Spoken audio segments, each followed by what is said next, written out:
प्रेम भरा नमस्कार मित्रों।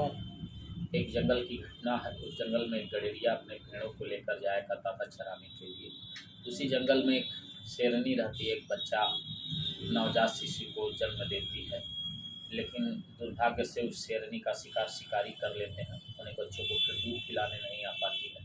तो वह भेड़ें जो थीं वो भी घूम फिर के उन्हीं क्षेत्रों में जाया करती थी जहाँ शेरनी रहा करती थी। तो वो जो शेरनी का बच्चा था इन्हीं भेड़ों का दूध पी के धीरे धीरे बड़ा हो गया और इन्हीं भेड़ों के साथ वो रहता था। धीरे धीरे शेरनी का बच्चा काफ़ी बड़ा हो गया और जो गडेरिया था वो समझता था कि इन काली सफ़ेद भेड़ों के झुंड के बीच में एक दूसरे कलर का भी भेड़ हो गया है। वो कभी ध्यान नहीं देता था। तो ऐसे भी जंगल में हमेशा भेड़ों को लेके आता था। कभी वो आता था, कभी नहीं आता था। शेर वहीं रह जाता था जंगलों में। तो अधिकतर तो भेड़ के हिस्से का झुंड का हिस्सा हो गया था। भेड़ों के तरह हिनहिनाना, भेड़ों के बीच में धक्का दे के चलना, वह यही काम करता था। तो एक दिन उसी जंगल में एक शेर आ जाता है और भेड़ों को शिकार करने के लिए घेर लेता है। फिर वो आश्चर्यचकित होता है दूसरा शेर देख के कि भेड़ के झुंड में एक नौजवान शेर है। वह घबरा जाता है, शिकार नहीं करता, फिर जंगल की तरफ लौट जाता है। फिर दूसरे दिन आता है, देखता है कि फिर उसी झुंड में वह शेर भेड़ों के तरह चल रहा है, झुंड में चल रहा है, ढकेल के खा रहा है, ढकेल के सो रहा है। जिधर भेड़ झुंड में जा रहे हैं उन्हीं के हिसाब से रहता है। तो कहता है कि इस शेर के सामने शिकार कैसे किया जाए।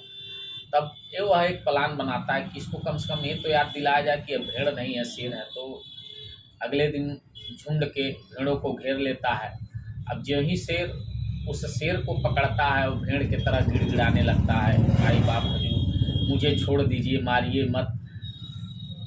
तो शेर उसको खींच के नदी के किनारे ले जाता है। जल में उसको तर्पण दिखाता है कि अपने चेहरों को देखो। तो जब वो चेहरा देखता तो कहता तुम तो मेरे जैसे हो।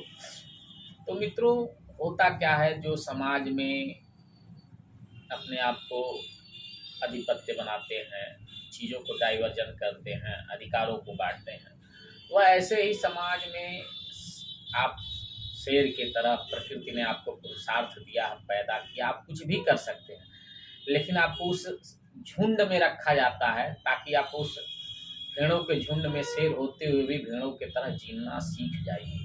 नहीं, जिस दिन आप अपना अधिकार मांगना, अपने अधिकारों का मांगना सीख गए, अपने अधिकारों को जानना सीख गए, अधिकार लेने का तरीका सीख गए, तो बहुत लोग सुरक्षित नहीं बचेंगे। इसीलिए इस देश के जो भी राजशाही व्यवस्था से आते हैं वो आपको हमेशा भेड़ों के झुंड के हिस्से में रखना चाहते हैं ताकि आपके अंदर शेर न जागे। होता है कभी कभी उस शेर की तरह। फिर जब वो शेर उस बच्चे को नदी के किनारे ले जाता है तो उसको दिखाता है, उसको सिंह की तरह दहाड़ना सिखाता है, शिकार करना सिखाता है। फिर उसका जीवन बदल जाता है। तो उसको याद आता है कि मैं शेर हूँ। नहीं तो भी भेड़ों के साथ जीना सीख गया था, उन्हीं के तरह घास पात खाने लगा था। देखिए, आपके जीवन में ऐसी घटनाएं तो नहीं, अगर ऐसी घटनाएं हैं तो उसको बदलिए, अपने पुरुषार्थ को जगाइए। आप सभी को प्रेम भरा नमस्कार। जय हिंद, जय भारत।